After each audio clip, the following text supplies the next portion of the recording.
안녕하세요. 오늘 3강입니다. 3강의 강의 주제어들은요. 마음, 고통, 깨달음, 무아, 윤회 등입니다.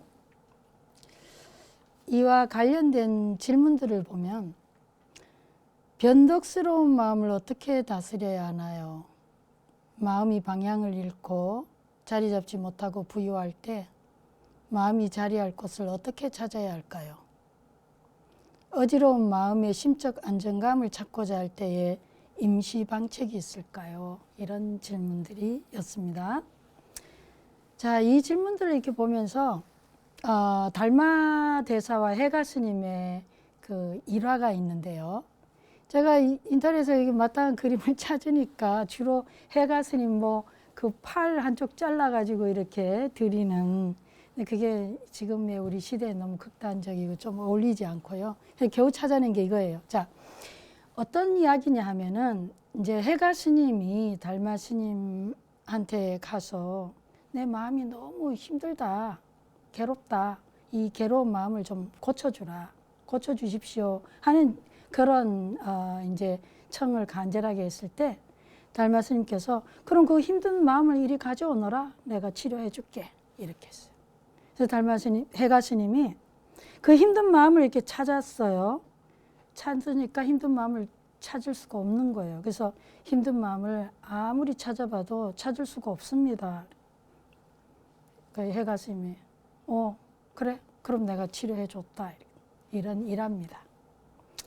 그러니까 이제 그걸 갖다 우리가 이제 안심법문, 마음을 편안하게 하는 그런 법문이다 했는데, 제가 옆에 보면 바디스캔의 원조라고 했는데, 저는 이걸 달마 스님과 해가 스님의 이 스토리를 바디스캔의 원조라고 제가 주장합니다. 그러니까 뭐냐 하니까 요즘에 그 이제 MBCT 하는 세계적으로 아주 유명한 명상 프로그램이 있고 MSC도 있고 지금 거의 많은 프로그램들이 이 바디스캔 명상 기술을 사용합니다. 물론 처음에 공식적으로 MBSR 프로그램에서 이게 등장을 했는데요. 뭐냐면 바디, 몸, 스캔은 뭐냐, 훑어보다예요. 그러니까 몸을 훑어보는 겁니다.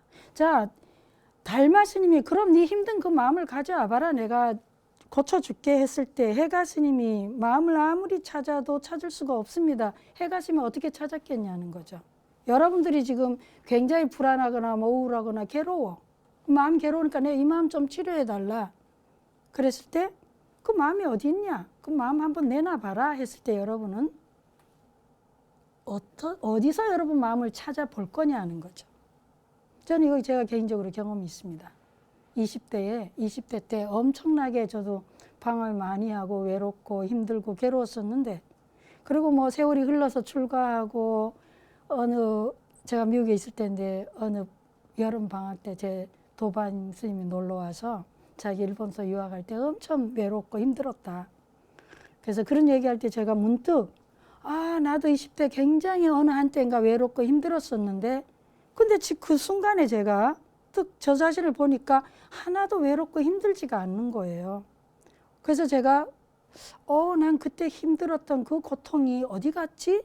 하고 저도 무의식 중에 어디 갔지? 하는 순간에, 그땐 저 바디 스캔에 대해 전혀 몰랐을 때예요. 근데 저도 모르게 제 몸을 찾더라고요. 주의가 내 몸으로 가면서 내 몸의 구석구석을 뒤지는데 몸이 어디에도 괴로움이나 외로움이 없는 거예요. 제가 그날 저녁에 이렇게 필기한 노트를 메모한 적이 있어요.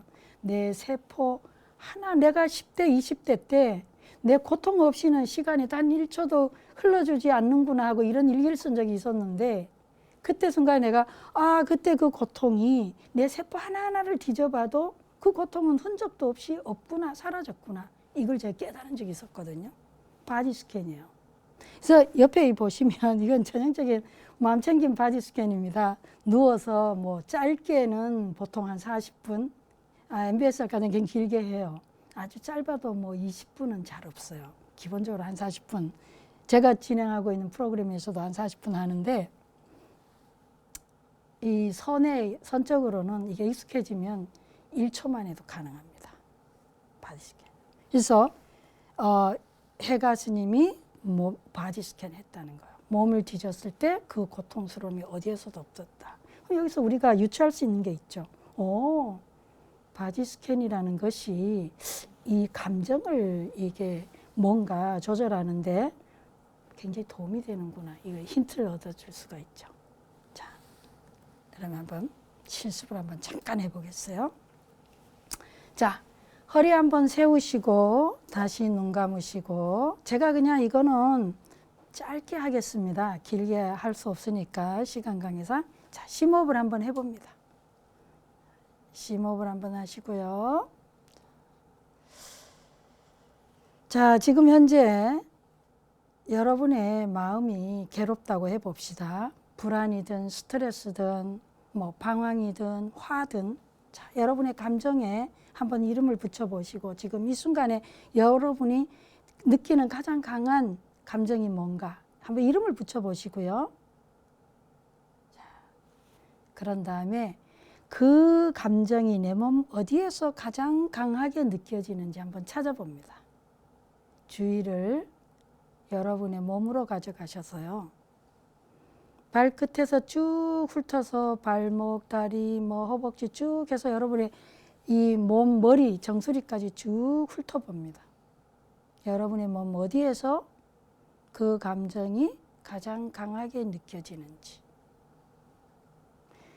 어떤 분은 아마 배에서 일어날 수도 있고, 어떤 분은 머리 또는 어깨, 어떤 분들은 가슴이 두근두근 거린다든지 답답하다든지 어깨가 뻐근하다든지 아마 각각 다 다를 거예요.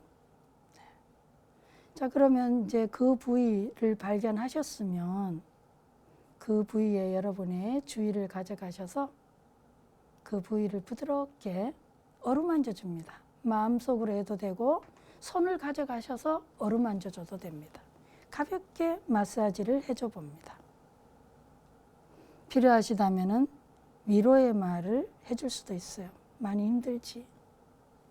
이해해. 아니면 고마워.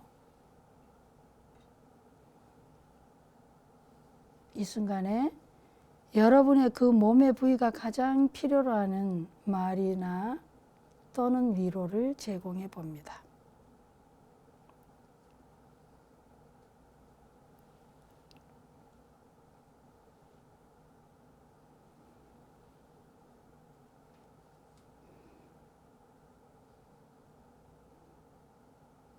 네, 준비되셨으면 심호흡 한번 하시고 부드럽게 눈을 뜨겠습니다. 아마 1강을 보신 분들은 이 실습을 했었거든요. 아마 기억하실 거예요. 자, 여기에서 기제는 뭐냐면 우리 보통 몸과 마음이 하나라고 하잖아요. 그래서 필요할 때 때로는 몸을 치유하는데 마음을 이용할 수도 있고요. 또 마음을 치유하는데 몸을 이용할 수도 있습니다.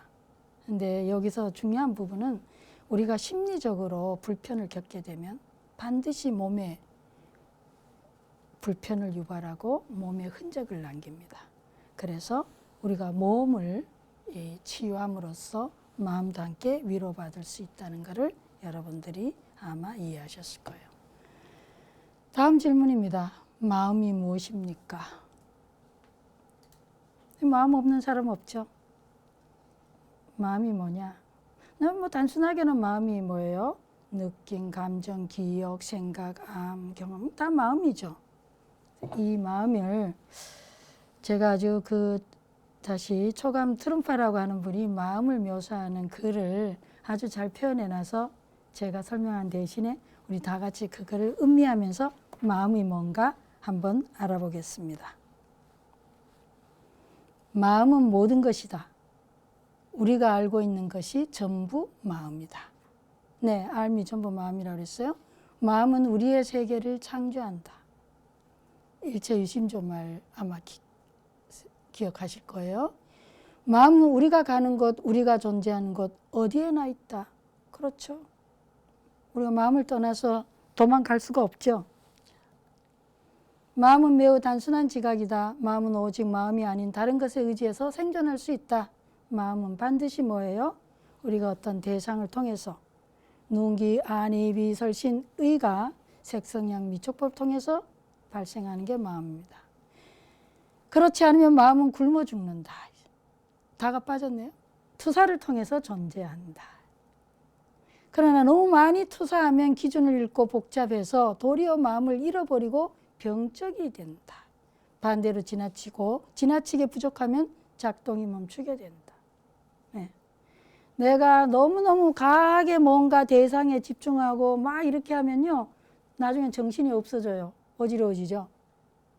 그래서 내 구심점을 잃어버려요. 그 다음은 정신이 나가는 거지. 반대로 너무너무 막 괴로워, 힘들어. 그러니까 아유, 세상 다 귀찮아. 아무것도 나 혼자 고요히 있겠어? 그렇게 해서 마음이 뭐예요? 너무 많이 대상에 대한 관심을 이게 우리가 그걸 빼버리면 어떻게 되냐? 이제 우울이 오게 돼요. 예, 우리가 마음이 너무 없어도 안 되거든요. 그래서 이런 기능이 되고, 자, 외부 대상을 붙잡거나 거부하는 이원성의 감각을 가진 것, 그것이 바로 마음이다. 이제 키입니다. 마음이라고 하는 것은 바로 인식하는 주체와 인식하는 대상 사이에서 발생하는 거예요. 그래서 또 볼까요? 타자에 대해 생각할 수 있는 것, 즉 투사가 바로 마음이다. 어떤 내 인식하는 주체가 있고 인식하는 대상에 대해서 생각하는 투사, 그게 바로 마음이다. 그러므로 명상은 투사 대상이 아니라 투사기에 대해 작업한다. 그러니까 명상은 뭐예요? 바로 내 마음에 대해서 작업한다. 그 얘기를 하고 있어요. 마음은 혼란의 원인이며 혼란을 초월함으로써 깨달음의 상태에 이른다. 네, 그렇게 참 마음이 중요하죠. 마음은 명상 수행과 자각의 개발을 위한 탐구의 토대다. 그래서 마음으로 인해서 혼란이 일어나기도 하지만 또 마음과 작업함으로써 우리는 깨달음에 이르기도 한다. 이런 얘기들입니다. 마음에 대해서 조금 이제 음미를 하셨는데요. 자, 마음의 그 좀 더 세부적인 내용에 대한 질문들입니다. 일상의 힘겨움으로 인한 우울, 불안 등 정신적 문제를 어떻게 해결해야 되나요? 네, 힘겨움, 우울, 불안 이것 다 마음이죠. 네. 자, 이런 마음을 어떻게 해결해야 되나요? 답이 주인과 손님을 구분하면 된다. 보통 선에서는 주인공이란 말을 쓰는데요. 단번에 해결할 수 있는, 근본적으로 해결할 수 있는 답입니다. 이거는 우울이든 불안이든 뭐 수치심이든 어떤 종의 마음이든 간에 그 마음은 진짜 내가 아니다라는 걸 알게 되면, 그건 날 찾아온 손님이라는 걸 알게 되면 이건 단번에 근본적인 해결이 와요. 근데 이건 쉽지 않아요. 우리가 보통의 중생은 탐진치 삼독이 중독되어 있어서 주객이 이걸 전도된다는 표현을 쓰는데요. 날 찾아온 손님인 줄을 모르고 거기에 우리는 뭐예요? 마음에 이런 우울에, 불안에, 분노에, 화에, 수치심에, 질투에 그냥 우리가 압도돼가지고 내 존재가 그냥 휩쓸리는 거죠. 근데 그걸 내가 어느 한순간에 내가 살아있어서 내가 존재하니까, 밑에 보면 루미의 여인숙 얘기가 나오는데요. 루미 실 보면은 이게 우리 몸을 여인숙에 비유했어요. 내가 뭔가 몸이 존재해서 뭐예요? 마음이 있는 거예요. 그래서 심하면 어떻게 되죠? 그러니까 우리가 알게 모르게 뭐예요? 너무 괴로우면 어떻게 하죠?